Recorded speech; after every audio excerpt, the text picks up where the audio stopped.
La taxonomie des objectifs de Bloom aide à déterminer correctement la tâche d'apprentissage. Pour beaucoup, cela semble être la connaissance acquise. Cependant, dans la pratique, les écoles et autres établissements d'enseignement devraient apprendre aux élèves à analyser les informations qu'ils reçoivent, à les comparer et à en tirer des conclusions. Comment s'y prendre? Qu'est-ce que la taxonomie de Bloom? En termes simples, la taxonomie de Bloom est une classification des objectifs éducatifs. Son créateur, comme son nom l'indique, est Benjamin Bloom, professeur d'éducation à l'Université de Chicago. Dans les années 50 du siècle dernier, il a tenté de systématiser les buts et les objectifs de la formation. Le résultat de ce travail est une théorie qui, des décennies plus tard, est à l'origine de nombreux conflits. En même temps, elle est activement utilisée dans la création de programmes éducatifs. Selon la classification de Bloom, la formation ne se limite pas à la mémorisation de faits. Elle doit inclure l'analyse et l'évaluation. La taxonomie de Bloom peut être décrite comme une technique pédagogique de mémorisation et d'assimilation des connaissances. Taxonomie de Bloom des aptitudes mentales, verbe d'action. L'auteur a exprimé ses idées sur le processus éducatif dans le livre Taxonomie des objectifs éducatifs. Classification des connaissances. Il y parle de la hiérarchie dans laquelle se situent les objectifs éducatifs. Si l'on considère la pyramide de bas en haut,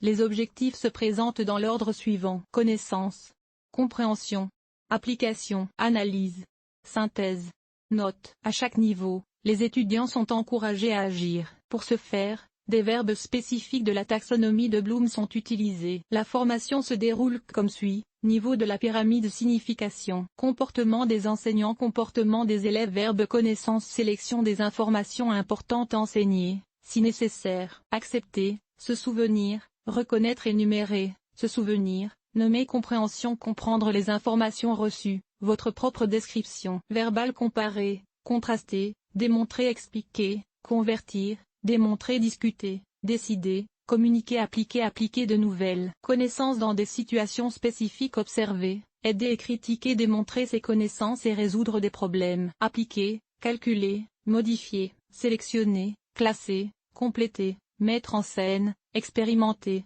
corréler, planifier, résoudre, utiliser, analyse, diviser l'information en éléments distincts et connexes, transmettre, explorer, l'information divisée, discuter, clarifier, analyser, grouper, comparer, relier, rationaliser, vérifier, synthèse, généraliser l'information, résumer, évaluer, déduire, résumer, formuler, planifier, regrouper, combiner, développer, fournir, réorganiser, installer, échanger, grade, évaluer les connaissances selon des critères spécifiques, clarifier, permettre, harmoniser, discuter, évaluer et sélectionner, prouver, tirer des conclusions, justifier, recommander, résumer, vérifier et évaluer selon la classification de Bloom.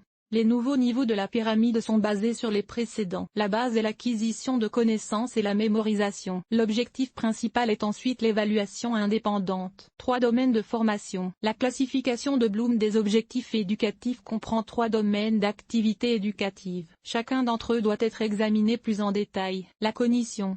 Il s'agit du développement des connaissances et de l'intelligence. Cela comprend la mémorisation de faits, la reconnaissance d'informations et la construction de liens. Bloom a divisé le processus cognitif en 6 parties. Elles sont énumérées dans le tableau ci-dessus de la taxonomie de Bloom. Des exemples et des outils utilisés pour chacune d'entre elles sont donnés ci-dessous. Niveau exemple: outil connaissance, citer les règles de sécurité, les prix du cœur, mise en évidence des points clés du texte, répétition. Après la lecture, utilisation de flashcards de compréhension, écrire les principes à sa manière et avec ses propres mots. Expliquer le matériel aux autres pour qu'ils puissent le comprendre. Analogie, ratio fort, notes et recherches sur Internet. Appliquer, calculer le nombre de jours de congé d'un employé sans utiliser d'ordinateur ou de programme spécial. Utiliser les lois statistiques pour évaluer la fiabilité. Cours pratique. Formation en groupe, analyse. Identifier les erreurs logiques commises dans l'inférence, synthèse, instruction. Des exemples de tâches de la taxonomie de Bloom sont l'édition de l'ESSSI, la création de nouveaux modèles. Grade: choisir le meilleur parmi plusieurs candidats. Prendre la meilleure décision dans cette situation. Émotion. Ce domaine de formation est étroitement lié aux émotions, aux sentiments et aux humeurs. Il existe également plusieurs niveaux de processus. Description. Exemple. Mots-clés. Perception. Disposition à écouter. Attention, sélective, prise de conscience de certains problèmes. Respect des autres, conscience, attention et compréhension. Résultat. Les élèves sont activement impliqués dans le processus, ils sont prêts à répondre. Les élèves participent à des discussions, travaillent sur des présentations, ils répondent, aident, exécutent et communiquent. Assimilation des valeurs. Les gens donnent de la valeur aux phénomènes ou aux objets, manifestation de sensibilité aux différences culturelles.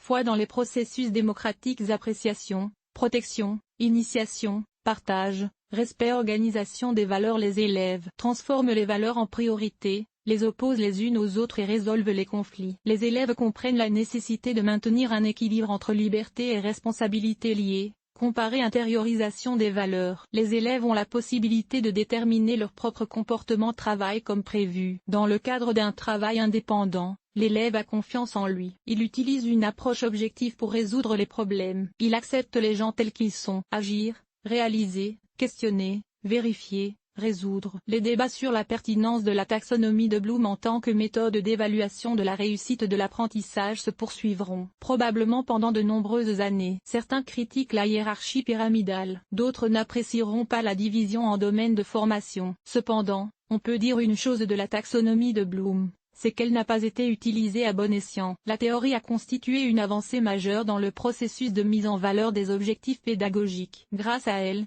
les enseignants construisent correctement leur formation et les élèves apprennent non seulement à recevoir des connaissances, mais aussi à les évaluer et à les appliquer dans leur vie.